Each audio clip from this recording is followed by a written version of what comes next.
Any second.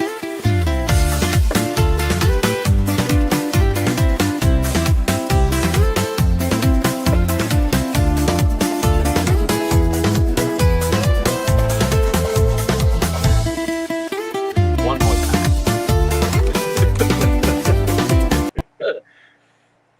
What's going on, everybody? Welcome to the second episode of PortuGolaço. We're on the Mr. Benfica podcast channel. I'm Michael Senior, joined tonight by Mauricio Ruano. Derek Gomes is on assignment in Toronto right now. Yeah. He's having a good time up there in the Great White North. So it's the two of us tonight. We're going to talk about round one of Liga Portugal. I am going to run down the scores in the second division as well today because I wanted to just start acknowledging them throughout the season. Yeah. So we keep a little bit of track of who's looking like they might be coming up for promotion and whatnot. It'll give us some extra talking points to do this season. And we talk about the second division as well. Some interesting clubs down there. But Mauricio, what was your takeaway from week one? It felt like, I'm reading online, a lot of people were calling it week 35 of last season versus week one of this season. Reality hit hard for a lot of our teams this weekend. Yeah, they really did. I think a lot of teams got hit with a reality check with so many probably transfers in and out, and the team and with coaches changing. That's a big deal too. I think a lot of reality check hit because most of the games throughout the league were all ties, pretty much. Ties that some didn't expect, but mostly ties. But I think a lot of this league was just more getting their feet wet. You could tell they're just not in rhythm. It almost feels like, they're still in preseason mode. But we'll see what happens as the season goes on. It's not the greatest start for some. It is for others. A team like I want to say like a Roca winning at Guimarães. I thought they had a huge on the road, result the first week on the road. I think it was a huge result for them. But we'll get to the other important games and stuff like that. But what about you, Mikey? What did you take from it? Oh, well, I think it was very Portuguese. I mean, there was a lot of draws, a lot of, Porto does Porto. Referees are already a talking point. Week one. Yes. And, Porto the only team in the, top 7 from last season to get a win, and they start right out front again. Benfica, Sporting, Braga, Vitória, week one.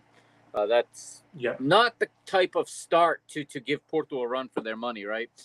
They've had almost no turnover in their club, and they're picking up right where they left off. So that's a little bit disappointing not to see more and more teams pick up a victory. But it is the first week, and I do think sometimes preseason gives teams and fans this like false sense of I don't want to say security, but you feel like you're perhaps better than you are because you're not always playing against another team's top 11. You're not always playing with the 11 you're going to use.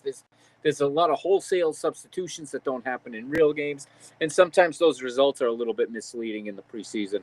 And of course, Benfica and Braga are playing European games in between. And I know I've heard a lot of criticism overseas from Portugal, a lot of content creators criticizing the league starting this early. Most leagues have not started yet. No. The Premier League and the Serie A and the La Liga start only at the end of the month. Even the French Ligue 1 that normally starts early is not starting for another 2 weeks. So exactly. I think the reason is because the Portuguese league wants to take advantage of all of the people that are in Portugal right now to try and fill these stadiums. They've figured out over time that they can draw crowds while the quote unquote the immigrants are back. So there's probably some of that to contribute to this. But the World Cup final was only 3 weeks ago, and we're already playing league football in Portugal. Exactly. But it's the same rules for everybody, and I think the teams that all drop points can all point to things they did wrong that cost them those points. It's not just the fact that they haven't trained enough or that they're not far enough along in their preparations. I think there was specific mistakes made across the board that led to the dropping of points. And then there's Porto, who don't make mistakes. Apparently, they just continue to take care of these games, just like I said, like it was last season. They just picked up where they left off. That's my big takeaway after one round. Okay. Yeah. So we got. Let's see. So we'll start with Porto. Then they're the champions. They're the leaders already. Yes. The only team to win by more than one goal. So they're already got a goal difference lead as well as having 3 points. I don't know, Mauricio, is that first one a penalty for you? So the first one is the one I was 50-50 on. That's the one. The second one, I totally understand why they gave the penalty. Yeah, the second one, I don't think there's a doubt. But the only thing I have a 50-50 on is because did the goalie come out affect him heading the ball the way that he did? And I'm going to say no. I'm with you, yeah. Yeah, I think he headed the ball that way because he got scared of a collision with the goalie because he saw the goalie coming out. And after the ball was already going out of bounds is when the hand hits him in the chest. That's where I know someone, and I forget who it is. I believe his name is Eric, and he used to do commentary for BN. Eric Krakauer. Yes, he mentioned it on X, and I totally agree with him. He goes, Porto just got a big club penalty. And when he's like, what I mean by that is, if you're not Benfica, Porto, or Sporting, you probably wouldn't have gotten that call. Yeah, that's not getting called at the other end. No. Right. And I feel the same way. Did Porto dominate that game? Of course they did. Yes. But don't get me wrong. I thought Alverca also played well. I thought they had their moments. Yeah, I thought Chiquinho was the best player of that match, and he was on the losing team. Yeah. Yeah, that's a fair point. I thought he had an outstanding game for Alverca. He actually made Diogo Costa do at least 2 good saves to keep that shutout. But listen, like you said, Porto did what Porto did. Offensively, they controlled the game and all. Was there a lot of threats? Like not really. I think what you can count on Porto throughout the rest of the season and what's going to win this league, and they're my favorites to repeat again. It's defensively, they're just sound. And they have the best defense in the league. And not only is it, I'm saying the best defense, when you have a Diego Costa behind you still, that makes you just even better because of just the quality of goaltender that he is. But he's just the top quality just to be in our league. Yeah. So now with Kiwar playing with Bednarik, they play internationals together. They're going to be pretty much tied to the hip all season long. That's what's going to keep them in this championship, even with the Champions League and everything. I think offensively, I think they're going to need a little bit more of a help. But we'll see as the season goes on. Like you said, it's still it's early. They're still getting their legs. A lot of these guys you could see in the second half, maybe by the 50th, 60th minute, they were feeling their legs a little bit. Still not in that game mode. But listen, again, all credit to Porto. They just pretty much repeat what they did last year. Yeah, this is Fardioli's Porto, trademark. I mean, again, another clean sheet. We get tired of this week after week. We said it last season. Another clean sheet. It's hard to lose when you don't concede. So they're not dying for goals because they don't concede, and they did it again. They keep danger away for the most part, and when they do have a slip up, they got the kind of goalkeeper like Diogo Costa that just will make the big team. He's what they say, a big team goalkeeper. He may only be called on once a game, but he is ready, and he is gonna make that save. That one time you need him to in a close game. So, and I agree with you. I think there were moments where Alverca looked good as well, and they looked threatening even, but Porto just handles it. They just handle it, and you got Bednarik back there and Kiwior, and you got that defensive. They just are solid. I can say, speaking from a Benfica standpoint, we're not solid back there. That's why we're sitting with 1 point from a Sporting right fan. We're not solid either. Right, exactly. That's the difference right now in the big three is Porto's defensive solidification right now. That's just they're hard to break down. It's hard to get quality chances against them, and even when you do, you still got to beat a goalkeeper like Diogo Costa, who is still at Porto, and they just continue to keep hanging on to him, and he doesn't force his way out. So, So, that's credit to them, too, for being able to hang on to him this long. He didn't force his way out, but another thing is, too, they also didn't lose anybody. They're bringing everybody back, and it's the same system, and they're just another year familiar with it, and it's, like I said, they're just going to keep the ball rolling. And, if someone does leave, it's going to be a Rodrigo Mora. It's Rodrigo Mora. Who's going to Roma. Out. But guess what? He's also a sub player for them. Exactly. Exactly. So he's leaving because he's not playing. Right. Not because he's playing well. The only thing that was a little funny to me, besides the penalty, but I understand it. Like I said, I thought it was 50-50, but I'm not going to complain that you gave it. It is what it is. They went the entire game without a card. Yeah. And that's the one thing that I'm like, that's hard to do. Mm-hmm. And that's when you start, that's why people are up with the ref, like, what this, we'll get into the Spartan game, Benfica and stuff. Like, that's when you start questioning stuff like, so, like, if this is going on in a different game, so you're telling me that's not a card. That's right. Not this. Like, and it's like, we're already in game mode 1 already starting, but, it's the preseason for the refs too, I guess. Yeah, it was funny because when that first penalty was called, now that we're on BN here in North America, yes, the new commentator is, surely he's not going to review that. Right, yes. Surely that's not a penalty. And I'm like, oh, you're not familiar with our league, are you? Yeah. I said, surely that's going to be a penalty. The best is the BN guy goes, when you slow it up, it looks worse than what it is. Yeah. Exactly. And then once he's at the monitor, he goes, well, I have to admit, I think he's going to give it here. I'm surprised, but he's going to give it. Yeah.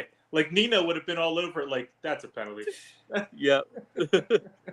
Yeah. It was interesting. And just a reminder to anybody watching, if you are live, drop a comment, give us a nomination, Golaço of the week.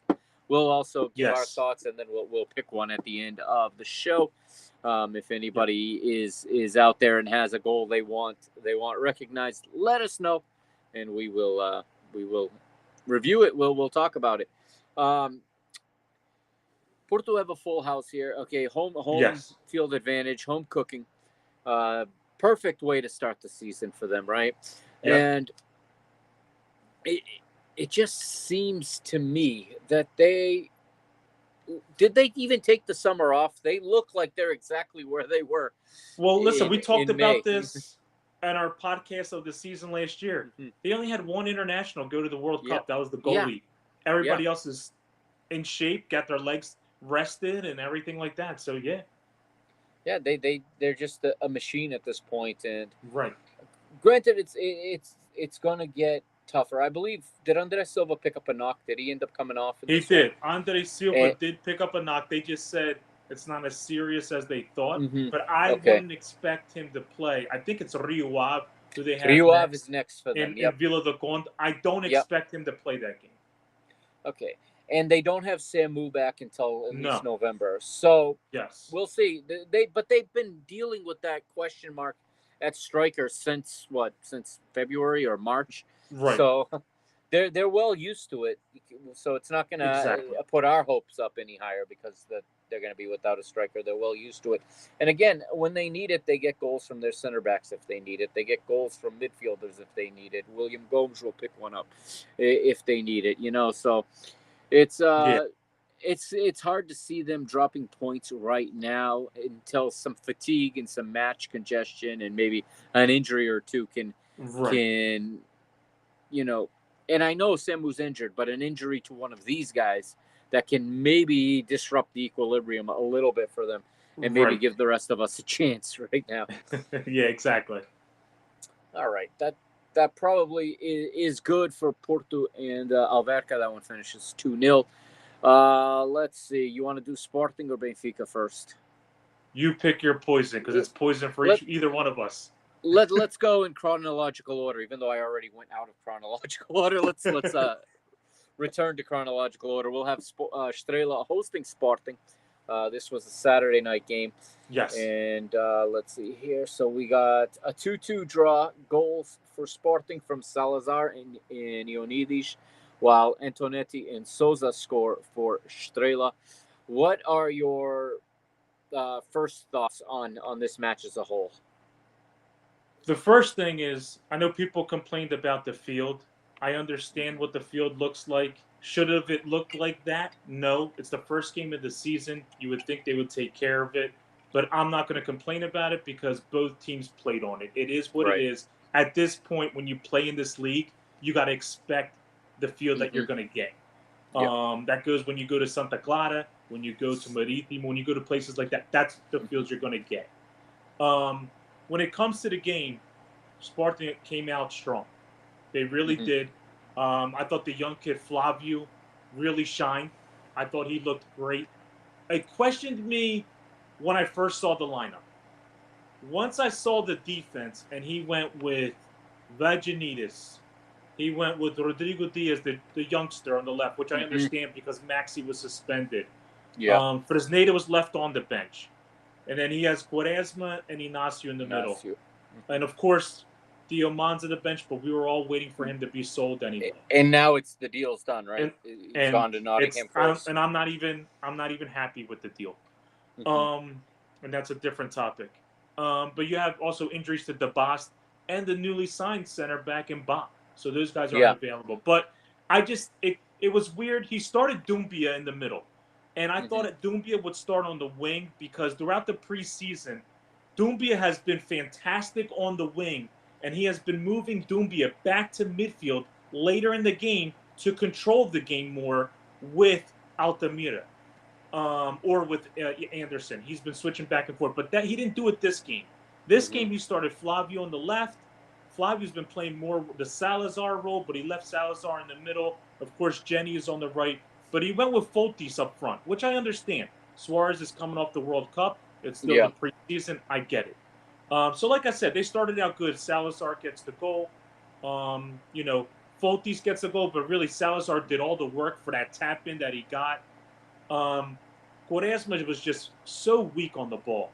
And I know people are going to say it's a foul. I don't care. To me, that's nothing. That's weak. You need to be stronger on the ball. He took the ball off of you. Do I expect more from Rui Silva as well? Yes, I do. It wasn't a strong shot. It found its way in the net. So that was a little disappointing. But then, Rui Borges makes his subs. He makes them late like he usually does. He kind of reminds me like of Fernando Santos when he was in Portugal, these late subs. The problem is these subs did nothing. And when I say nothing, they didn't affect the game at all. And I'm talking about Guilherme. I'm talking about Fresneda. I'm talking about Derry. These guys didn't do anything when they came in. And then comes the one that second goal for Estrela, where Rui Silva goes to make that save. And I'll be honest with you, that shot is going wide. Him going for the save, touching it, actually diverts it back into the net. And it's an own goal. And I know a lot of people have complained about Rui Silva and stuff. I'm more complaining about the defense. But Rui Silva, if you are the backup goalie to our national team, to a Diego Costa, that can't happen. It could never happen to any goalie, to be honest with you. But you especially, that's not a good look because a quality goalie makes that save, and that game is 2-1. And I know you had your stuff with Trubin, and I get it too because Trubin makes a high wage salary. And you expect him to make those saves, and it's like, what are you doing? So now it's our turn with Rui Silva in this game. But to be honest with you, I'm more concerned about the defense because, letting a guy like Diomand go is a little bit concerning because he was a strong post in the back line with Ignacio. And Quaresma, to me, he can play, but to me, he's not a full-time starter. He's a rotational guy when you need a break in a Champions League, in the league, if there's an injury, or maybe if you need a break for Fresneda as a right back, he can cover the right side. So the second half of this game was just very concerning. Altamira really didn't – I expected more from him. But like I said earlier, I don't know if the legs got to them a little bit or the field playing on it. It was just – I know a lot of people were excited from the preseason, all those scores and everything, but you got to take it with a grain of salt. But like you said, it's the first game. Okay. I'm hoping there's better changes and stuff like that, but we'll see how it goes from here on out. All right. I have disappeared. Give me 1 second to get back on here. But I can still. You hearing me? Okay. Something just went. Let's see if that puts me back in or not. I'm playing around with the camera a little bit. All right. I'm gonna leave the stage for a second and come back in. All right. You can keep talking about this game. I'll jump right back in. Good. All right. Yeah, and after this game, this now shows a lot of focus on Rui Borges. Yeah, we had a lot of turnover, transfers, and things like that, but this is going to go back to him and his coaching. When you have a 2-0 lead on an Estrela Amadora, you can't give that up. Not only can you not give it up, but the chances that we had, we should have expanded the lead. And now there's rumors with Suarez not being a little bit, not being happy, a little angry, him not starting the game and things like that. You hope that's water under the bridge. You hope Suarez gains his confidence again to get that starting role back. But I'm going to be focused more on who he starts this next game against Guimarães at home and his tactics going forward, because I had mentioned to Derek before, this is a big year on Rui Borges. Not only just the sporting director with the ins and outs of the transfers, but now this is more on him, because now this is a full season. You got players who complement your system that you went out and got. This is now going to be a focus on you to rebound and see what happens as we move forward. Yeah, and just a quick test. Are you hearing an echo at all when I talk? No. Okay, because I think I'm in two places now instead of one. Right. Not sure why it did that, but let's see if I can get rid of this window here.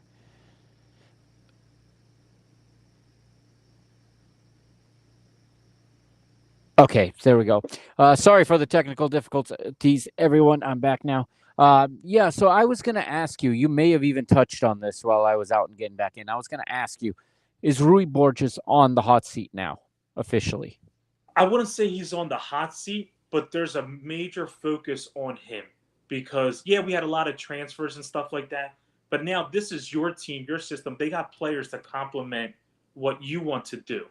And on top of it, you're also giving the call, like players like Jenny can't leave the team, even though major fees are coming in for them, that you want to keep them. So you kind of have your fingerprint on the team. Yeah. And it's going to be a focus now on how this team reacts, especially the next game being at home against a Guimarães team who wants to rebound from that game at home against Boca. Mm-hmm.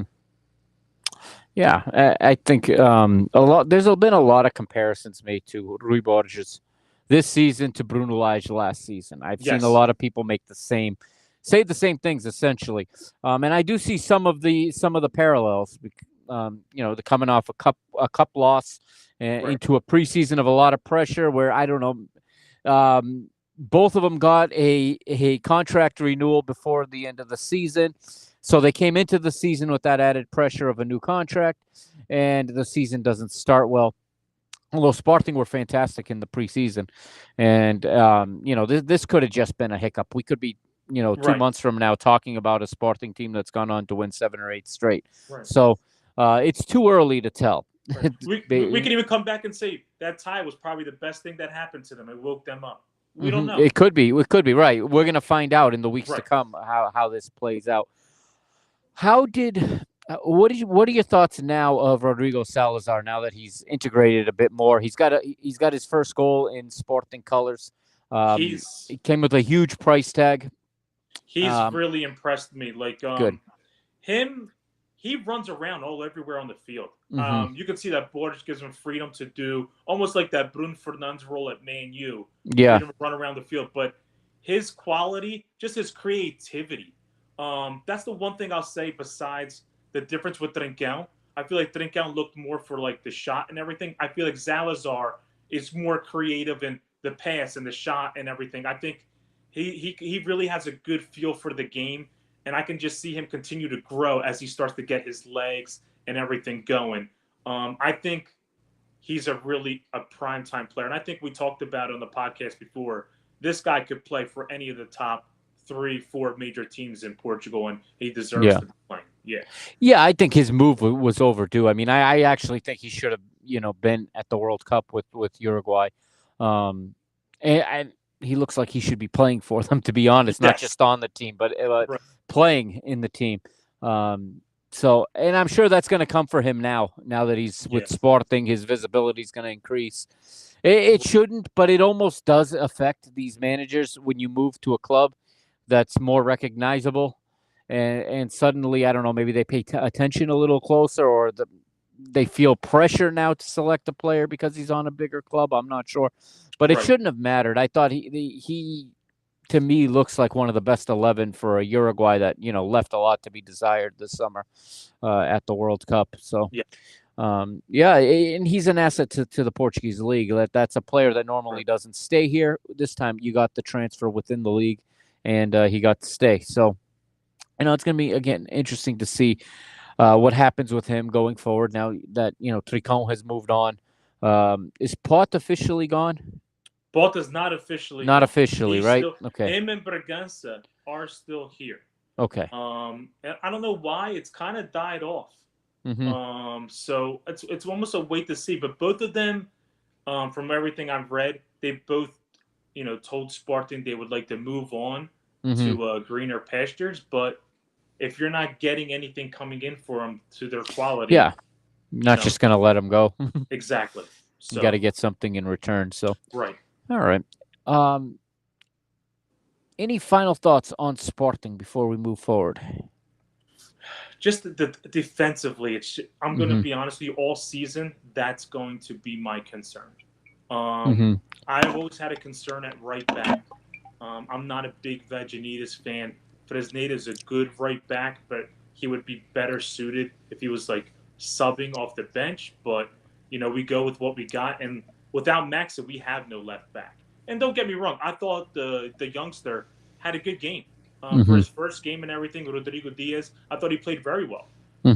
But defensively, because Inácio isn't the greatest tactically, he has his goods and bads, and just that pairing. I really need a DeBast or a Ba to really grab on and step up this season and take a hold of that. How much do you think of this comes down to, Ullman not being there this time around? Did he protect them, you think? I think it's a huge deal because right away my cousin said to me, who would you pick as a captain? Because it's going to be Inácio. And I was like, I kind of wouldn't have picked him because I don't see him vocal. I always see Inácio as a quiet guy. If anything, if I wanted to be a captain, would be a Salazar, but he's new. You can't really just give it to him. You don't have Bot there no more. So it's hard to see who's good. I'm looking to see who's going to take charge. I was thinking maybe a Maxi with his energy and the way that he plays, maybe, get infectious on the team, and maybe these younger guys like, hey, listen, I've been through wars. I need you guys to come through. But the answer to that question, he did sign. He landed in Lisbon tonight. He's doing his medical tomorrow morning. All right. The question was, will Aracunda sign for Sporting? And that's the winger coming in from Watford that we got for 15 mil, 5 mil in bonuses. But he did come in to the airport. They already swarmed against him, as you know, when you get to the Lisbon airport. Yeah, exactly. Yeah. So he's doing his medicals. Dave, what's up, man? Dave is in the chat. Welcome. But yeah. Any thoughts on Braga, Dave? We're going to be talking about them shortly. You can throw them at us. 100%. But just going back, like I'm hoping that Maxi can take reins of it, and you're hoping Inácio grows this season as a captain. But Humlin will be a huge miss in that midfield. Yeah, I think that was something I noticed. When you have a really strong player in that position, people forget how much that does for the back line. Right. And I think that's, to bring it back to Benfica, that's exactly what Benfica's missing right now. Yeah, I agree with you. Yes. And there's a certain former Sporting player out there that is hard to tackle, but it's the perfect player to put in that spot to protect that back line. So earlier in the summer, it's the same guy I wanted before these youngsters came in. Exactly. So, all right. So we'll close the book on Sporting for week 1 there. Disappointing 2-2 draw, of course. But again, it is the first week of the season. There are 33 rounds to go, even though some fans are already throwing in the towel for several teams. So I'll shift across the Segundo Circular now to Benfica in an empty Estádio da Luz, which was bizarre. I have thoughts on it. I understand Benfica fans have, and I've been critical of Benfica fans with the flares and throwing them and then posting on social media the evidence that you're doing it. But I don't know if this is the look that the league wants. This is a television property that we want to sell, and they want to centralize the TV rights, but you put a game like this out in the world, and it's not worth much, no matter what players are on the pitch. Some interesting scenes with people watching outside. You could hear them inside. It was a little bit strange, though. It didn't quite go the way I thought it was going to, in terms of there wasn't nearly as many people, I think, as the club had hoped for. But from what I've been told, they really only had 2 screens. It was not a big setup. Oh, really? Yeah, it was only 2 screens, one on each side of the main entrance. And so it was a little bit smaller. I'm sure getting police detail for that, it's complicated. So they probably opened up the space they could. And again, there was, the amount of people that showed up was probably appropriate for the amount of space that they had. But again, I'm not going to come on here and say that, if the stadium had been full, the team would have won this game. I know the Académico de Viseu manager kind of said that, it would have been a different story if the stadium was full, but these are professional players that have to do a job. And and I'm also not on the other end saying, oh, here we go, it's the same thing again, because it's not the same thing as last year. A lot of people are saying it's the same. It's not the same. It was very different. The team played much differently. They played very much on the front foot for the majority of the match. I think Marco Silva's influence is showing. I think there's a lot of positives there. The difference was on Sunday, unlike last Thursday, Benfica didn't have the efficiency they had against Hearts. That's the big difference for me. I went back and watched it again today. There were more than enough chances to be up 3 or 4-0 at halftime. Yes. There was still 2 or 3 good chances in the second half before Académico had leveled. So Benfica had their opportunities. They hit 2 posts, hit a bar. Some of that is luck. Some of that is lack of confidence or lack of quality in front of goal. We got, a goal from Pavlidis. Again, it was early, just like it had been on Thursday and the previous Thursday. So it was all setting up to be, a fairly routine victory for Benfica. But when you don't convert your chances, when you don't double your lead, when you don't add to it, you leave yourself open for these types of situations. And then, there's some suspect marking on a set piece. I think it was the center back from Académico finds himself between Pavlidis and Ba, and he wins the aerial duel between the two of them. Yep. Positioned well, and he puts it in the goal. It's 1-1. Even then, I wasn't that nervous because they've been playing a certain way, and I said, okay, we'll go get another one. These things happen. And Prestiani scores 3 minutes later. And I thought, okay, we got control back. Let's go get the third. Let's settle this one out and let's move on to the next one. But that third goal never came. And, of course, the guy that last Thursday on Mr. Benfica, my new co-host, Justin Aragon, pointed to André Clovis. I had forgot all about André Clovis. He mentioned him, and André Clovis makes his name heard here, getting on the end of a very good ball from, I think it was Robinho was the player who played him in. And 2 goals that he beats Tomás Araújo. He gets goal side of him, and then Tomás lets him go because he thinks he's offside, but he doesn't know that behind him, Ba is leaving him onside. Even if Ba wasn't, it was still going to be very, very close. It's not a distance to which you should be letting the forward go like that. But he finishes well. Big talking point is Trubin once again not in goal. It's 2 matches in a row for Samu, and Samu was named a vice captain on Friday. So all of that indicate, and then of course Trubin puts out accidentally, I guess, an ill-timed social media post saying goodbye to Benfica fans.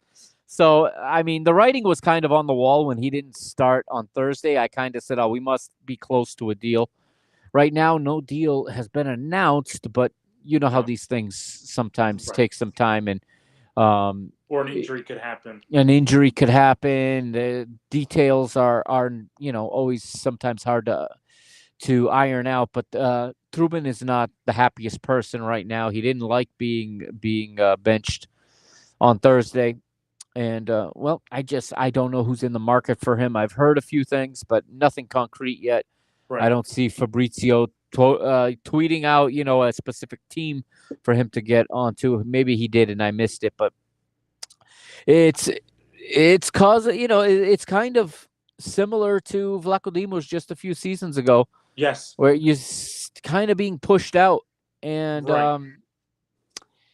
listen, I think given what his salary is, and I've said that, and it's high. It's high, and the only thing is Shakhtar Donetsk still control 40% of his rights. Oh, so, they do. Oh well, they get 40% of any sale. Okay, so that's high.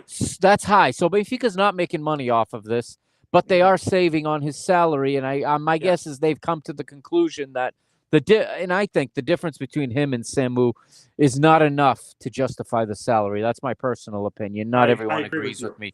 Yeah, that's just my personal opinion. I'm not saying that Samu's a better goalkeeper than him, but he's not so much worse that it justifies that salary. And maybe Benfica have another goalkeeper in mind. I have heard talks of Ederson, but I have my reservations about bringing players back years later. I know. And Ederson is older now, and he's not starting. He's not starting. There's got to be a reason for that, So I don't know. I don't think he's just going to jump in and suddenly be, a lights out Ederson from a decade ago. I don't think Ederson coming in is even going to be like Julio Cesar when he came from Inter and you're not even the World Cup. Of Ederson.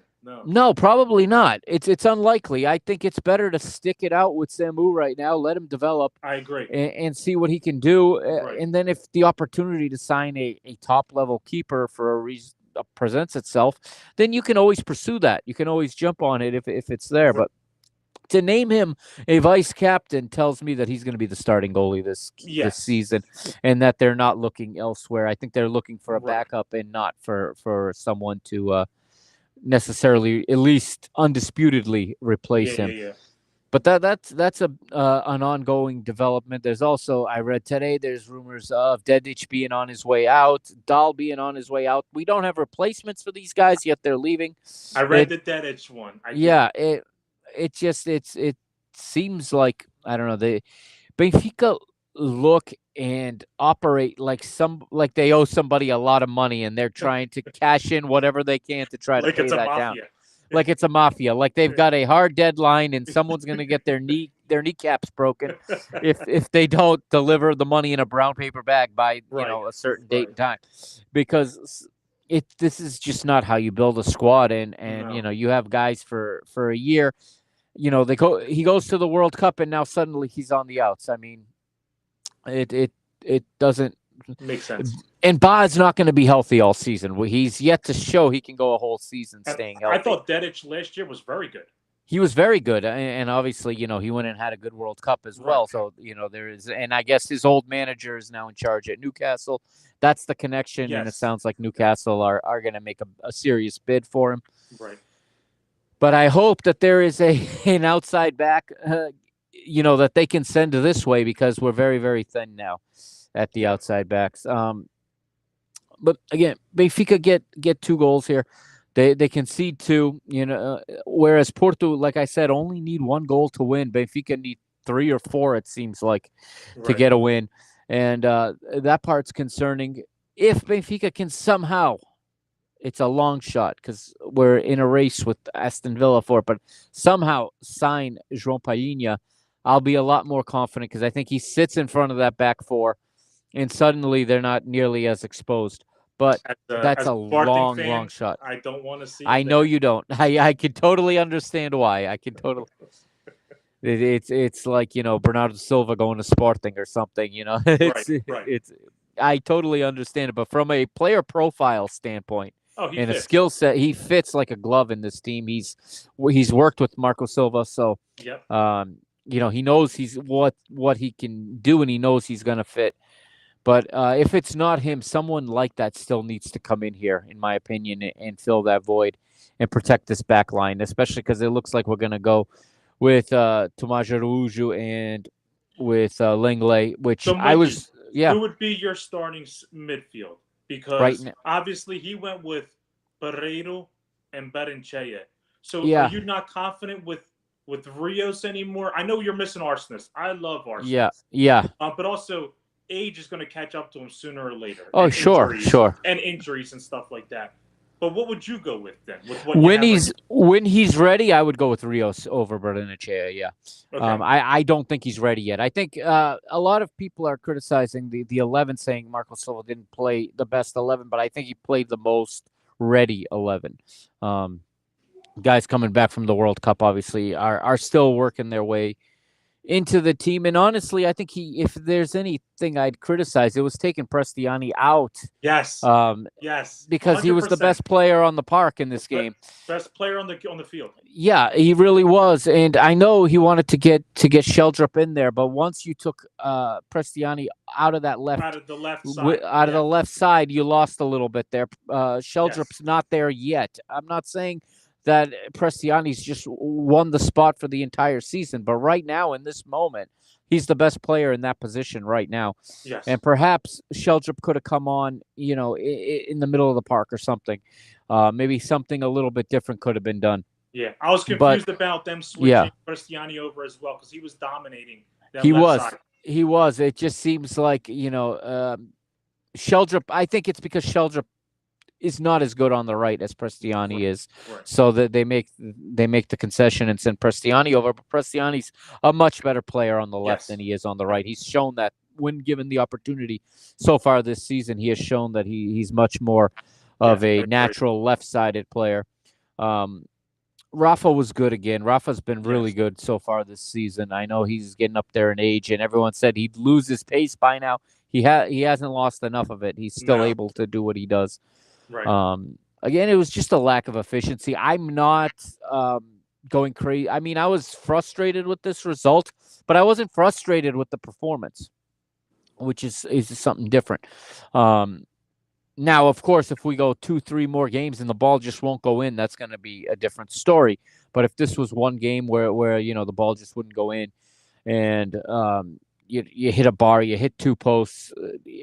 What's his name? Everton saves the ball on the line with his foot. That's a save. That's the save of the week. Yeah, it was like, when goals like that fall that short, it's going to be a long day. It's going to be tough to pull something like that out. But again, it is concerning because this is the 9th draw in the last 21 home league matches for Benfica. So that's what I was going to bring up to you. It's concerning because even from last year, they had their trouble at home, and then you're starting a new year. Same thing.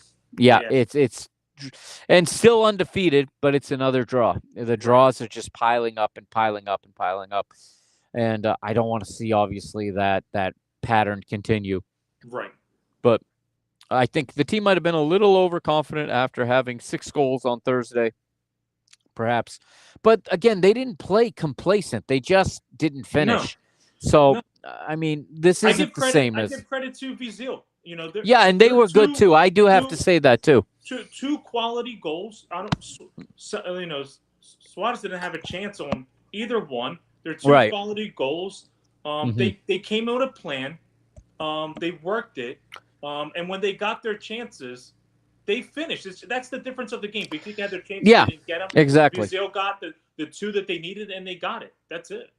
That's right. And on Thursday, Hearts had an opportunity that hit the post. Could have been a whole different game if they score theirs. So in this one, Academic de Viseu made the most of their chances where Hearts didn't, and Benfica didn't make the most of Benfica's chances. Yes. So that's where you have a completely different result at the end of the match with similar performances. So. Right. I thought maybe we would see a more rotated squad. I didn't think so many guys from Thursday were going to play again on Sunday. Right. But he kept basically the same exact squad. Yeah, he came with the same team. Yeah, same team. So we'll see. I think this Thursday he's going to rotate. We'll see who he goes with. Aggregate being so big. Yeah, with the 6-1 aggregate lead, it's a good opportunity to basically use it like a training match to get minutes for some guys. The Manus and all them, they should play this game. Exactly.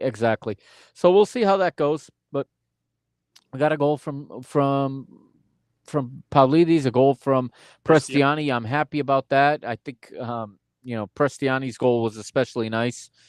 Beating a guy on the dribble, coming in from the left into the box and putting in the far post the way he did. I thought he was quite good in this game. And he's been good this season since every game I've seen. Prestiani has been good. He's not getting baited. He's not falling for the baiting anymore. He's completely focused. And I hope this is what we're going to see all season from him. But again, 2 points drop. Porto already in pole position. That's always going to be tough, especially going there, I believe, on like the 28th of September or something like that, right before the last game before the international break. And these are the games we talk about. We've always said this multiple times in our podcast.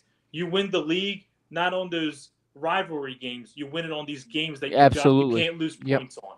Right, and it's whoever drops the fewest points in these games. And both Sporting and Benfica already starting off bad because now those rivalry games, you got to get something out of it instead of going away with it with a tie. Right. We've already set up a situation where Porto goes into one of the big games not needing to win, being able to take the draw. So gonna have to wait for help, I guess, and so that's wait what I was to do next. something about it. Besides a Bainha in the midfield, is there anything else you think you need or something you don't want to see happen with your team going forward? Because obviously we still have a couple weeks with the transfer and everything going on. I'd like to see another left back. I'm concerned. I think Dahl is a little bit shallow heavy in the legs. Yeah, just doesn't quite have enough of the skill set we need. He doesn't have that going forward ability. And you're going to play in this league where teams want to drop in deep and invite you forward. I feel like the outside backs have to be able to get forward more than he does. I think the center backs will come. That if there's any position on the field where chemistry takes time to develop, I think it's in the pair of center backs. Yes. So I'm not alarmed yet with that. I mean, it's only the second time those two have played together. So I'm willing to be patient on that. Left back, and now if Dedic leaves, I think we need another right back as well. Right. Because Baez, like I said, is not going to stay healthy all season. You wouldn't go with the youngster, is it Benjaki, the back? Perhaps if he says that's his guy, then sure. Right. But we haven't heard that's. If you're saying you're selling Dedic because you believe in Benjaki and that's going to be the backup, then I'll trust the manager with that kind of a decision. Right. Okay. So we'll see if that's where they go or if they're going to go to the market and try to sign a right back to compete with Ba. I don't know. We'll see.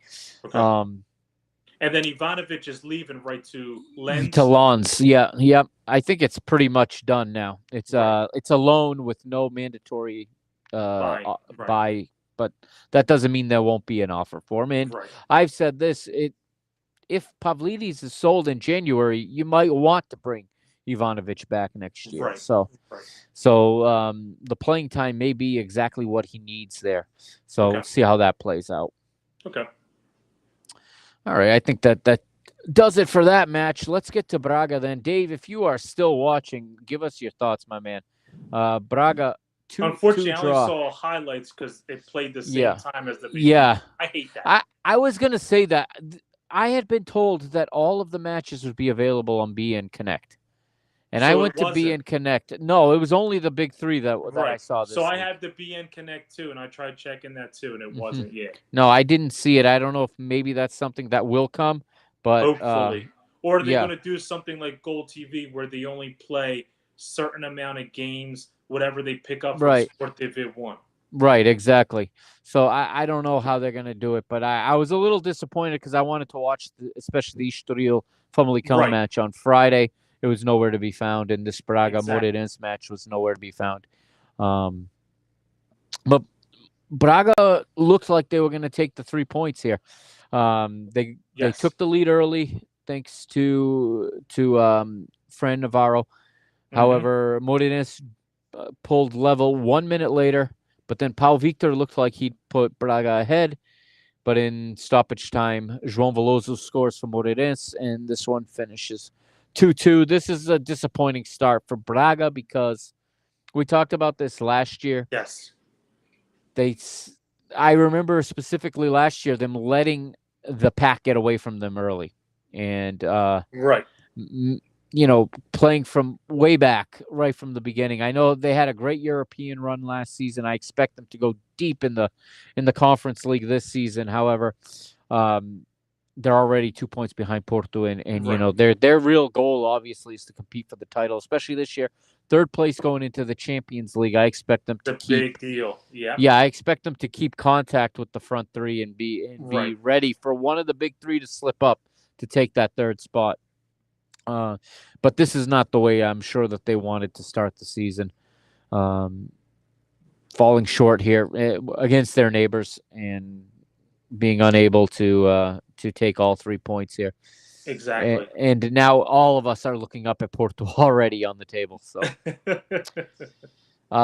just looking at a few stats, Braga had a 64% possession, which isn't that much of a surprise. A 1.32 expected goals to Moreirense's 0.22 expected goals, yet they managed to score 2 goals with not any real great opportunities according to that statistic. Right. Braga took 13 total shots to 7, but in the end, it's just a point to each, and we'll have to see what is Braga gonna drop points, a couple times in a row again like last season. And start fighting from the bottom up again. Well, listen, I know Braga just lost a major player in Hornacek, yeah. Listen, besides Diego Costa, to me, he's the second best goalkeeper in the league after everything he did. Don't get me wrong. They got a nice bag for him, $30 million. Yeah. I think that's a great deal for them for the goalie. I think the rumor is now they're trying to get They were trying to get first Andrew, Gil Vicente goalie from he's Brazil. He's the backup at Flamengo right now. But now it looks like Sam Portugal is Samuel Portugal, okay. He's going. I think he's going to Gil Vicente. I think it's where he's going. But I heard the rumor with Andrew. I don't know if that's true or not. Dave could let me know or not if that's who Braga's looking. They do need a goalie now, but. Like we talked about with defense, it's a big deal to win our league. You got to be strong back there. And with Hornacek, they always had that last good wall, before you had to break through. Obviously, he rotated a couple guys this game. But like you said, last year they fell behind early, and it took a while. They never caught themselves back up. I think they went, the whole month without a win during that span because they were making a great run in Europe. They did great last year in Europe, obviously, but you want them to at least try to fight for a third place spot this year because that Champions League spot would be huge for them. And when we talk about huge in Portugal, because transfer-wise, you get guys that want to come in and play for your club as well because they want to be involved in the Champions League.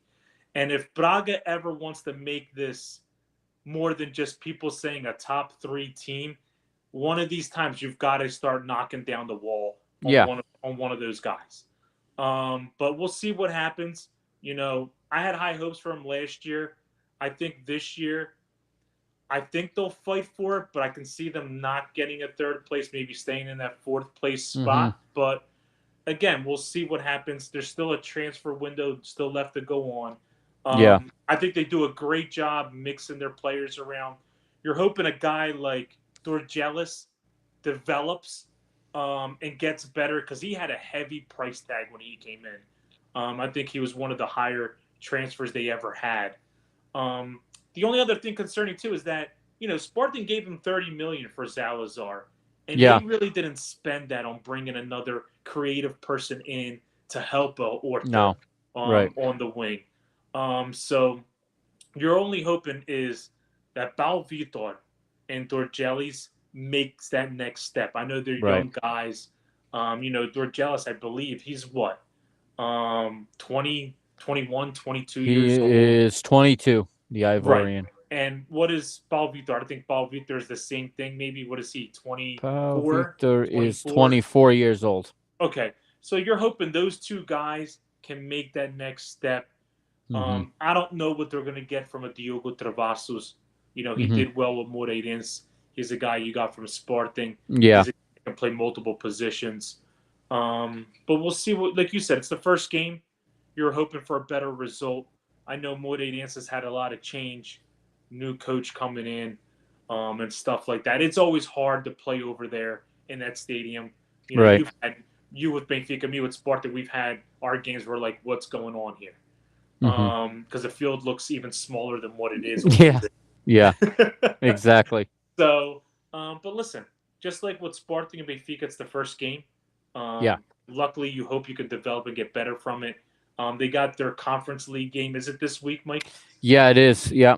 And I think they hold a 1-0 aggregate. A 1-0 aggregate lead. I'll double check that, but that's. And I think this one's away. I think they played at Braga the first game. They did. They're going to Minsk on the 13th on Thursday. I mean? Yeah, it's not easy. So hopefully they get through with that game. But I'm waiting to see till the end of the transfer window if they get anybody else. The only one they've really brought in is that Gabriel Silva from Santa Clara. So we'll see what happens with them. Yeah, it's gonna be interesting to see if they can stay with the pack and make this a 4-team race, and for how long they can make it that. Right. Last year they didn't make it a race at all. Right. They slowly chipped away to get back to 4th. And people forget in the league, their players played the most games out of any team. Yes, in the they league. did. Yeah, they did. So, like you said, we'll see what happens. They just. If I feel like when they dig a hole, it's really hard for them to find a way to get out. Yeah, I'd agree with that. All right, so that is Moreirense and Braga. Vitória were beaten 1-0, surprising and not surprising all at the same time. Disappointing because we're all waiting for them to take that jump to be that next big team. Yes. And yet another season they come out here and they were quite contested by their fans, over 18,000 at the Dom Afonso Henriques, and a lot of whistles, never disappoint. But again, unable to find a goal, and Aroca go in there, and they steal a 1-0 win. And Aroca have 3 points already. They're sitting top of the league with Porto and with Marítimo and Gil Vicente. So. Right. It's that's not the result I was expecting. I know we're not always sure how to look at Aroca. Some years they look really good, other years they look really average. Right. And a lot of these teams, it's hard to tell at this point because you can't even find their preseason results sometimes. Right. A lot of these games are either played at closed doors or just they don't even get on the apps that give you results. Third division teams that aren't. Exactly. So you don't even know what to expect. I know in trying to figure out what Academic de Viseu was going to look like, it was almost impossible. There was nothing. Impossible. There was nothing out there for what they had done in the preseason. Same goes for Roca, but Roca I feel like was always a better home team. So I feel like this road win in Guimarães is a big deal for them. Yeah. Getting those early 3 points. But again, they play – Seabra plays his certain way. He has those guys in a certain system. Right. And listen, for our league, he's been pretty good with what he has at Aroca. He's been a good manager over there. If I'm not mistaken, I think he's the longest-serving current manager in the league with his club. I think you are correct. I think I heard that. Somebody said that, and I heard No, you're right. Yeah. Everybody else has got a new manager. Yeah. And he's been there longer than Borges and okay, so he has been there longer than Borges. And Vicens, like he's whoever said that is right. Yeah. Yeah, so he is the most senior manager with his team right now. And they'll play at home next week, but that's 3 extra points I don't think they were necessarily counting on to start the season. No. And of course it's already pressure time for Tiago Margarido in Guimarães, and Tiago Margarido is a guy that we like. We've talked about him before, but this is by far the most pressure-packed job he's had so far in his career. 100%. And they're just because they have not won much, okay, their patience is deeper than any of the rest of the big Portuguese clubs. Okay, Nope. They're just as demanding, and they want results, and they're not the most understanding when things don't start well. So and hopefully, I get it. Yeah, They show up for their team. They show up, and, exactly. And they want their team to be at least within the top 6, at least top 5 in the league. Right. And listen, they're not asking you to be top 4, top 3. They're just asking you to be, get like a conference, try to fight for a conference league spot. Compete. They want to compete with Braga for to be the best in Minho. I think that's really the source of pride. Exactly. And and they show up. They're the best fans in Minho, so they show up. Yeah, they are. So they want that same kind of effort, obviously, from their players. And the last couple seasons, it's fallen short outside of that one weekend where they took the League Cup last year. But now, but that was last year. Now they're almost unrecognizable from that team. Right. So if they're on their second manager or third manager since they won that cup.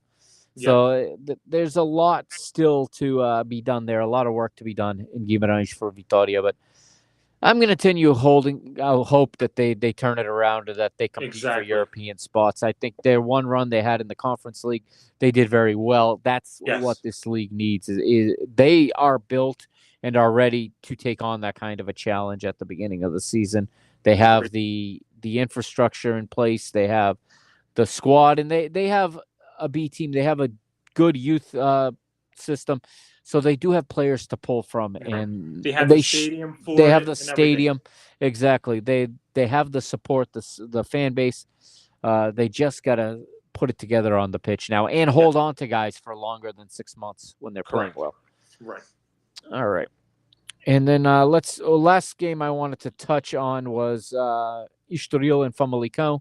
1-1 draw on Friday night. I was expecting Famalicão to start off with a win. Me too. We got a goal in the 32nd minute from Georgios Koutisas, the Greeks forward for Famalicão. Yep. But Estoril leveled in the 72nd thanks to Yanis Bragraoui, 25-year-old Moroccan striker. My man just finds the net. That's all he does. Just finds the net. That's right. And it's a huge result for Estoril, I think. Wherever Rui is right now, he's pissed off. But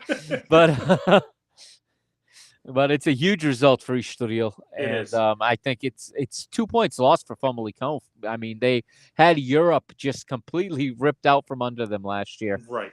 And this year they can't leave it to that. They need to get into the top 5 so that, that 6th place finish, should it go to a cup winner instead, it should be taken care of. So we'll see. Right here. Yeah, exactly. So we'll talk about them too in just a minute. Yes. But going back to this game, I can understand the hire of Vasco Matos for Estoril, because Estoril doesn't have a problem scoring goals. They never had under Ian Catru. They never had a problem. It was more defensively. They were giving up at least 3 goals a game, just too easily. Yeah. And I think they noticed that Vasco Matos, what he did at Santa Clara, the defensive hold that he had and everything, he's hoping that rubs off on the team. Keeping just a 1 goal from Famalicão is a good start for them. So I think that's what they're hoping for, that he builds them defensively, and offensively they just continue what they're doing. Listen, you have a 20-goal scorer in Bragraoui. I'm still surprised he's even there at a team like that at Estoril, scoring 20 goals last year. But again, there's still a couple of weeks left in the transfer window. Someone can always come in and snag him as well. But we'll see. But this game, I expected more. It almost like the second half, it kind of settled down a little bit. Mm-hmm. But listen, both managers are new. We know who Carlos Carvalhal is. Yeah. I think for a Famalicão, that's a good fit for him. I think so, yeah. I think the top teams is always a little bit, he's like a one-and-done guy, where I feel like with these teams, he'll be more hands-on and he'll fit in more perfectly with them. Yeah, I agree, and I think they can afford the patience to let him work. So if he has a run of form where they drop some points for a couple of weeks and he turns it around, they'll be happy with that versus at one of the big three, especially, that's when the pressure comes on and they quick to point to say that he doesn't have the level to work at those and those they're teams. Two teams we expect to be in the top 10 by the end of the year. Exactly. All right, so that'll wrap up the first division. I'm going to quickly run down the second division scores here, and then we'll just freestyle on a few of these games. Chaves won, Académica 4. So Académica returned to the second division. Huge. They take something like 1,000 fans with them to Trás-os-Montes. And they win 4-1 in Chaves. It's a great return for the students to the second division. Estudantes. And for another traveling contingent, Portimonense goes all the way up to Penafiel and win 1-0. So Portimonense get 3 points here, the Algarvian side. Tondela, 2-1 winners over the Liga 3 champions Amarante. That's a good result for Tondela, who we have seen in the first division before. Farense, 2-1 winners over Torreense. So that's a good win. It's a good win for Farense. Tough start to the season for Torreense, losing 1-0 in the Super Cup and now 2-1 here in the league opener. They'll finally get a chance to play at home next round. Vizela, 1-0 winners over Unión de Leiria. Sporting B win 1-0 at AVS SAD. I can't believe AVS SAD actually put a team on the ground. I was waiting for you to say that. You said I could have bet everything that they wouldn't have been able to register this season. Somehow they did it. But they took all of Bovista's money. I guess so. That must be it. But Sporting B go up there and get 3 points. Feirense and Felgueiras play to a 0-0 draw, and then Monday's games, Benfica B beat Leixões 1-0. Let's see. And the final game in Liga 2 was Lusitana La Rosa beating Porto B 2-0. I'm not sure where Lusitana La Rosa is calling home this season. I know their stadium wasn't able to be used last year. Right. They played in like 4 or 5 different home stadiums, one as far away as Rio Maior. So, but they got 3 points here. They got a goal in the 21st minute, another one in stoppage time. So, in that second division, and I'm not trying to be greedy. I don't have no affiliation, but I'm hoping a team like a Leiria and Académica come back. One of the historic clubs, yeah. Yeah, not only the historic, they got those bigger stadiums, can get the crowd in, more fans. Those are the ones I want to see. Don't get me wrong. Like I have a Torreense shirt on. Yeah. I want them to come up too because my cousin tried out for them. So he gave me this jersey while he was out there playing for them. But those are the 2 teams that I'm focused on in the second division because I'm hoping for them to come back up. Leiria had their chance last year, but at the end they kind of dropped a few points at that third spot to Torreense. But it's like every year the second division is competitive, right? And they got a lot of games. And listen, we'll see what happens, but those are the 2 teams that I'm looking forward to this year. Yeah, and the margin for error is very small because the difference between the top and the bottom is much smaller than in the first division. Exactly. I'm curious to see how Amarante fare in this division moving up. Also, like you said, Unión Leiria and Académica are also 2 teams I'm keeping an eye on. And then one of the Algarve teams, Yeah, you got Farense and you got Portimonense, so you have an Algarve derby in the league, which will be interesting when the time comes. And then after that, maybe somebody will surprise us, one of the smaller clubs, a Leixões or a Torreense. It wouldn't be a surprise if it's Torreense, but a Feirense. Vizela has been in the first division before, so that wouldn't be terribly surprising. But I expect it to be a wide open season in the Liga 2 this year. Do too. All right. You have any other final thoughts?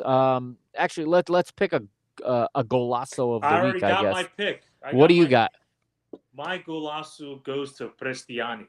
That was goal, my pick as well. That goal, because the way he just made the defender look dumb, go to his right, and then he cut back, and not only did he cut back, the goalie was like, "Oh man!" When he saw the ball in the air, he was like, "Oh man, that's a nice goal." Yeah, I also was going to say the same thing. So I guess we'll engrave Prestiani's name on the trophy for week 1. Yes. Right after Sidney Cabral from the World Cup. The Yeah. trophy we're naming after the Nino Torres Golaço of the week. That's right. And I'm expecting that we'll have even more excellent golazos next week. Do you want to do predictions for next week before we go? Let's do it. Derek's already doing 1-0 Porto. Yes, he's going to get 1-0 Porto. He's going to go 1-0 for the rest of the season. Yeah. Rui already emailed. Estoril will lose 5-0. Yeah. Let's see here. All right, next week's fixtures. So we get started on Friday. It's a big one. It's Sporting and Vitória Guimarães. Ooh, on Friday already. It's on Friday, 3:15 Eastern time. I'm actually going to go 2-1 Sporting. I'll go 3-1 Sporting on this one. A late goal to make it 3-1 to give a little bit of comfort before the end of the game. All right, let's move to Saturday's games. So Alverca hosting Estrela. I'm going to go 1-1. I'll take Alverca 2-1 in this one. Okay. At home. Academic de Viseu hosting Santa Clara. I'm going to go with the surprise. Yeah. I'm going to go 1-0 Viseu. I was thinking the same thing. I was thinking Viseu were going to win this one. I don't know why, but I feel like that game in Benfica is a high for them, and I feel like it could be, if they can come out with another win, it's going to give them so much more confidence in the league. Yeah, and their fans didn't get to go on Sunday, so they're going to fill the home stadium, I'm sure, for their return to the first division. Exactly. And I don't have much confidence in Santa Clara. I know they got a point on Monday, but I don't expect too much from them. Maybe I'll be proven wrong, but I'm very down on them. So, I'll say 1-0 to Academic as well. And then Saturday night, Rio Ave hosting Porto. We'll put in Derek's 1-0. 1-0 for Porto. Rui says 3-0. I don't know. I'm going to go 2-0 Porto. Yeah, I agree. I got 2-0 for Porto as well. All right. Sunday, Nacional hosting Estoril at the top of the mountain, 3:30 p.m. Portuguese time, 10:30 our time. I'm going to go 2-1 Estoril. All right. I'll say 2-2 in this one. I was thinking about it. I can see that. Oh, this is a good one, actually, at 1 o'clock Eastern time. It's Oroca hosting Moreirense. That is a good game. Yeah. This might be our 0-0 game, but I'll go 1-1. I'll go 2-1 Oroca in this one. They're going to get to 6 points and join Porto at the top of the league, or stay with Porto at the top of the league. Right. Braga versus another neighbor, Gil Vicente. The travel budget for the Minho teams has to be tiny. There's so many short trips. I'm going to go 2-0 Braga. Yeah, I think Braga respond well here. 3-1 Braga over Gil Vicente here. And then you have Famalicão versus Marítimo. In Famalicão, right? In Famalicão. I'm going to go 3-1 Famalicão. All right. I'm going to go 2-1 Famalicão. I think it's a classic bounce-back game. They're going home. They're going to want a goal and a little bit of a reality check for Marítimo now that they're back in the first division. Yep. I think it has all the makings for a 2-1 for Famalicão. And then lastly, Monday night, Casa Pia hosting Benfica. I'm going to go 3-0 Benfica. All right. I'll say I'm going to go 2-1 Benfica in this one. I feel coming like off another European game. So is one of my candidates to go down. I wouldn't be surprised either. I said that last year. They managed to survive, but they were not too. They just managed to take points off the big three last year, which is I think what kept them up. Exactly. Ironically, it was the opposite of what we say about the title. I was surprised they won the playoff against Torrens. Yeah, I know. I think the cup final being sandwiched in between had a lot to do with that, though. 100%. But, that's round 2 in Liga Portugal. All right. Anything else you want to hit on before we call it a night? No, you good? Well, going back to the Taça, just to say, Dorian's put up a good fight in that game, the Super Taça. The Super Cup, yeah. And I feel bad for him because they should have been awarded that penalty, because in any league, in any game, that's a penalty. Right. And I don't blame the ref. I think VAR let them down. Yeah. And let them down big time, and it's a shame. Listen, I'm not saying they would score the penalty, but you would have liked to have seen what would have happened. But listen, would have been a more interesting. Yeah. Either way, I just want to hope they play well in Europe. It's going to be tough for them. But it'll be interesting to see what they do. We got one comment from Sporting Bargain Bin 26. Porto 1-0. Sales, saldos. Porto 1-0 every game. It's hard to. Is that Derek's? Is that one of Derek's? I don't know. Is that his burner account? Because it's hard to argue with that until someone proves otherwise. Listen, like we talked about earlier, until you can go through that defense or something, I can see that happening all the games. 1-0, 2-0. Yeah, absolutely. All right, I think that's good enough for week one, and we'll be back next Tuesday. Derek should be back next week. So, he's got one more comment. I will read it. He says Borges fired by Christmas. Oof, that means stuff has gotten to be really, really bad. Yeah. We'll see. We'll see. Yeah. We'll see if that snowball starts gaining momentum or not. He might not be fired. We've seen coaches get hired by Christmas, so we don't know. Yeah, we never know. We never know how this is going to go. Right. But thank you, everybody, for watching, listening. Thank you for joining me, Mauricio, and we'll be back next week to do it all over again. You're on PortuGolaço, your new podcast covering Portuguese football every Tuesday.